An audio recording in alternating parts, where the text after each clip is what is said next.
அன்புக்குரியவர்களே, கர்த்தருடைய நாமம் பரிசுப்படுவதாக. இந்த நாளிலும் கர்த்தருடைய வார்த்தையின் மூலமாக உங்களை சந்திப்பதில் உள்ளபடியே கர்த்தருக்குள்ளே மகிழ்ச்சி அடைகிறேன்.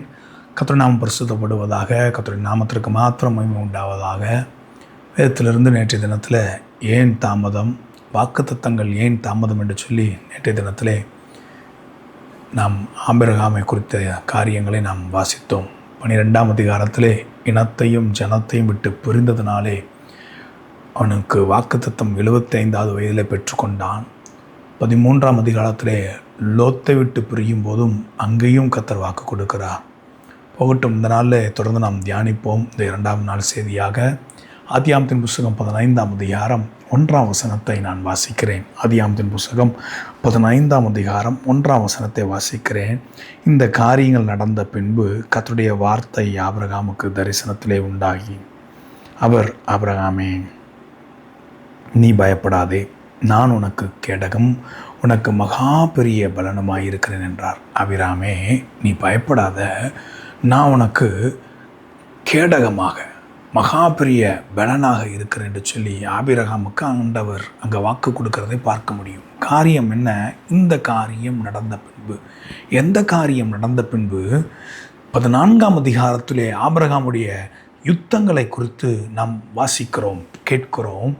லோத்துவின் காரியங்களை, லோத்து அந்த சோதோம் குமார ராஜாவை கொள்ளையாடி போகிறதை, ஒரு குறிப்பிட்ட ஜனங்கள் ராஜ்யங்கள் அவர்களை கொள்ளையாடி போகிறதை அங்கே ஆபிரகாம் கேள்விப்பட்ட பின்பு அங்கு சில காரியங்கள் நடக்கிறது. ஸ்தோத்திரம். வாசிக்கிறேன். 22ஆம் அதிகாரம். அதற்கு ஆபிரகாம் சோதோமின் ராஜாவை பார்த்து, ஆபிரகாமை ஐஸ்வர்யவானாக்கினேன் என்று நீ சொல்லாதபடிக்கு நான் ஒரு சரட்டை ஆகிலும் பாதரட்சியின் வாரையாகிலும் உமக்கு உண்டானவைகள் யாதொன்றையாகிலும் எடுத்துக்கொள்ளேன் என்று வானத்தையும் பூமியையும் உடையவராகிய உன்னதமான தேவனாகிய கர்த்தருக்கு நேராக என் கைகளை உயர்த்துகிறேன். ஆபிரகாம் இந்த காரியங்கள் நடந்த பின்பு என்று சொல்லி நாம் 15ஆம் அதிகாரத்தில் வாசித்தோம். கர்த்தருடைய வாக்கு அங்கே வாசிக்கிறோம். எந்த காரியம் நடந்த பின்பு? யுத்தங்களில் சென்று ஆபிரகாம் ஜெயமெடுத்து வருகிறார். ஜெயமெடுத்து வரும்போது சோதோம் குமாராவின் ராஜா அவருக்கு ஒரு வாக்கு கொடுக்கிறார். நான் இதெல்லாம் உனக்கு தாரேன், நீ எடுத்துக்க அப்படின்னு சொல்லும்போது, ஏன்னா எங்களை சிறையாக கொண்டு போன அந்த ராஜ்யங்களிலிருந்து எங்களை மீட்டெடுத்து வந்ததுக்காக நன்றி கடனாக நாங்கள் இதை செய்கிறேன்னு சொல்லும்போது ஆபிரகாம் அதை ஒற்றுக்கொள்ளவில்லை.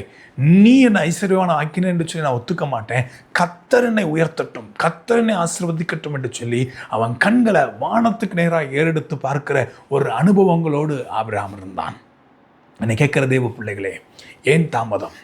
ஏன் தாமதம்? வாக்குத்தத்தங்கள் ஏன் தாமதம்? கர்த்தருடைய ஆசீர்வாதத்தை ஏன் அனுபவிக்க முடியவில்லை? கர்த்தர் கொடுத்த நன்மைகளை ஏன் அனுபவிக்க முடியவில்லை? அங்கே ஆபிரகாம் மனுஷனை பார்க்கிற அனுபவங்களை உடையவனாக இல்லை. கர்த்தரை, நல்ல சுபாவங்களை நாம் கற்றுக்கொள்ள இருக்கிறோம். கர்த்தரை பார்த்ததுனால அவன் வாழ்க்கையில் ஆசீர்வதிக்கப்பட்டான். ஒருவேளை மனுஷனை பார்த்திருந்தா அவன் ஆசீர்வாதமான பாத்திரமாக இருந்திருக்க முடியாது. கர்த்தருடைய வாக்கு தத்தங்களை பெற்றிருக்க முடியாது. 12ஆம் அதிகாரத்தில் தகப்பனை விடும்போது வாக்கு கொடுக்கிறார். 13ஆம் அதிகாரத்திலே லோத்து பிரிந்து போகும்போது கர்த்தர் வாக்கு கொடுக்கிறார். 14ஆம் அதிகாரத்தில் யுத்தத்திலே ஜெயமெடுத்த போதிலும் அவன் உலக மயக்கத்தில், உலக ஸ்நேகத்தில், உலக நட்பில், உலக ஐஸ்வர்யத்தில் கண் வைக்காதபடிக்கு கர்த்தரை நோக்கி பார்க்கிற அனுபவம் உடையவனாக இருந்தபடினால 15ஆம் அதிகாரத்திலே கர்த்தர் கொடுக்கிறார். பயப்படாத, நான் உனக்கு கேடகமாக இருக்கிறேன். பலன் என்று சொல்லலை, பலன் சொல்லுகிறார். ஸ்ட்ரென்த்ன்னு சொல்லலை, பரிசு என்று சொல்லுகிறார். நான் உனக்கு பலனாக இருக்கிறேன்னு சொல்கிறாரு. இந்த என்னை கேட்கிற தேவ பிள்ளைகளே, நமக்கு ஆண்டவர் நன்மைகளை கொடுக்க வேண்டும் என்றால் நாம் கர்த்தரை பார்க்கிற அனுபவம் உடையவர்களாக இருக்க வேண்டும். கிழக்கையோ மேற்கையோ இருந்து நமக்கு ஒத்தாசை வராது, கர்த்தருடைய சமூகத்திலிருந்து எனக்கு ஒத்தாசை வரும். அந்த ஆபிரகாம் தொடர்ந்து ஆண்டவர்கிட்ட கேட்குறான். 15ஆம் அதிகாரம் 2ஆம் வசனத்தில், அதற்கு ஆபிரகாம், கர்த்தராகிய ஆண்டவரே, அடியேனுக்கு என்ன தருவீர்? நான் பிள்ளை இல்லாமல் இருக்கிறேனே. நான் பிள்ளை இல்லாமல் இருக்கிற ஆண்டவரே, எனக்கு என்ன தருவீங்க? வாக்குத்தத்தம் 12 கொடுத்தீங்க, 13ஆம் அதிகாரத்தில் கொடுக்குறீங்க, இப்பயும் நீங்கள் பேசுகிறீங்க. எனக்கு எப்பெல்லாம் பிரச்சனையும் அப்பெல்லாம் பேசுகிறீங்க. நல்லது. நான் எப்பெல்லாம் சோர்ந்து போகிறேனோ அப்பெல்லாம் என்னை தேற்றுறீங்க, பேசுகிறீங்க. நல்லது. ஆனால் எனக்கு என்ன ஆண்டவரை தருவீங்க? எல்லாம் இருக்குது, எனக்கு என்ன தருவீங்க? பிள்ளை தருவீங்களான்னு கேட்குறான். அவன் எலியேசரை காட்டி, இவன் எனக்கு பிள்ளையாக இருக்கிறானா, வீட்டு விசாரணைக்காரனாக இருக்கிறானே என்றார். எனக்கு புத்திர சந்தானம் இல்லை என்று சொல்லி 3ஆம் வசனத்திலே அவர் சொல்லுகிறார். அப்பொழுது 4ஆம் வசனத்தில் கர்த்தர் பேசக்கூடிய வார்த்தை கவனிக்கணும். 15ஆம் அதிகாரம் 4ஆம் வசனம் வாசிக்கிறேன். அப்பொழுது கர்த்தருடைய வார்த்தை அவனுக்கு உண்டாகி, இவன் உனக்கு சுதந்திரவாளி அல்ல. எலியேசர் உனக்கு சுதந்திரவாளி அல்ல, உன் கற்ப பிறப்பாய் இருப்பவனே உனக்கு சுதந்திரவாளி ஆவான் என்று சொல்லி அவர் அவனை வெளியே அழைத்து ஒவ்வொரு நேரமும் கர்த்தர் வித்தியாசமான முறையில் கர்த்தர் ஆபிரகாமோடு இடைபெடுகிறார்.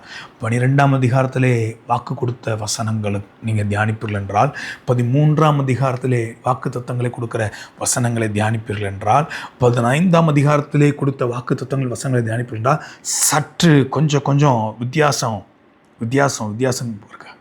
13ஆம் அதிகாரம் 12ஆம் அதிகாரத்துலலாம் நான் உன்னை பெரிய ஜாதி ஆக்குவேன், உன்னை உயர்த்துவேன், கடற்கரை மணலத்தை பூமியின் தூளை போல நான் உன்னை பெருக பண்ணுவேன் அப்படின்றாரு.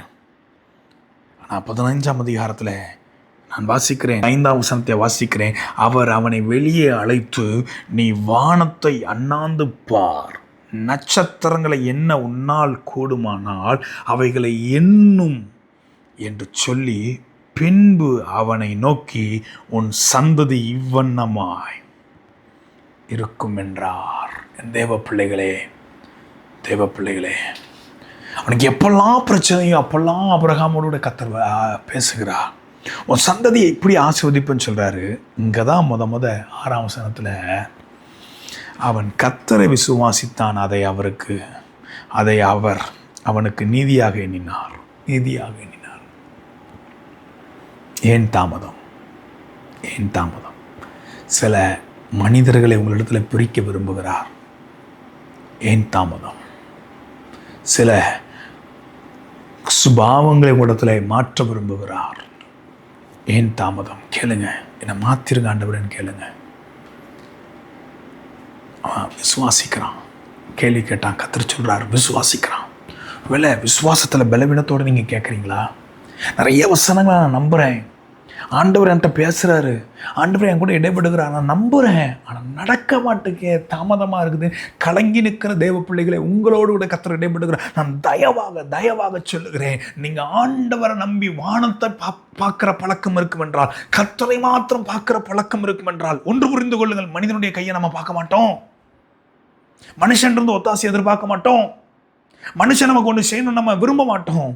கர்த்தர் நம்மை ஆசீர்வதித்து உயர்த்தி கனப்படுத்த போதுமானவராக இருக்கிறார். நாளில் நான் என் சத்தத்தை கேட்கிற தேவ ஜனமே, அர்ப்பணிப்பீர்களா? ஒப்பு கொடுப்பீர்களா? எனக்கு ஒத்தாசை வரும் பருவத்துக்கு நான் என் கண்களை ஏறெடுக்கிறேன்னு சொல்லி சங்கீதக்காரன் சொல்லுகிறானே. கிழக்கையும் மேற்கையும் இருந்து நமக்கு ஒத்தாசை வராது, கர்த்தருடைய சமூகத்தில் இருந்து அல்லவா நமக்கு ஒத்தாசை வரும். அந்த உணர்வோடு கூட உங்களை அர்ப்பணியுங்க. என்ன தருவின்னு கேட்குறான், வெளியில் அழைத்து வந்து அண்ணாந்து பாருன்றாரு, உன்னை பெருக பண்ணுவேன்னு சொல்கிறாரு. நட்சத்திரங்களை என்ன உன்னால் கூடுமான்னு கேட்குறாரு. அவன் அப்படியே விசுவாசிக்கிறான். உன் சந்ததி இவ்வனமாக இருக்கும் என்று சொல்கிறாரு. அவன் அப்படியே விசுவாசிக்கிறான். இன்றைக்கும் கர்த்தர் கொடுத்த வாக்கை நீங்கள் அப்படியே நம்புங்க, விசுவாசிங்க, நிச்சயம் கர்த்தர் நிறைவேற்றுவார். கண்களை மூடி ஜெபிப்போமா? நல்ல தகப்பனே, நன்றியோடு கூட துதிப்போம், நன்றியோடு கூட துதிக்கிறோம்.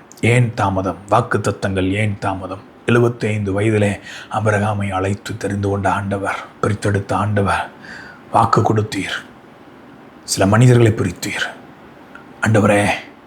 உன்னை விசுவாசத்திலே வல்லவனாக கர்த்தர் மாற்றினீர் ஆண்டவரே.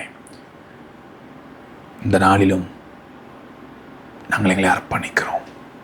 மனுஷனை நாங்கள் எதிர்பார்க்கக்கூடாது, உண்மையே பார்க்க எங்களை அர்ப்பணிக்கிறோம். கர்த்தர் மகிமையுமாக இயேசுவின் மூலம் பிதாவே, ஆமென்.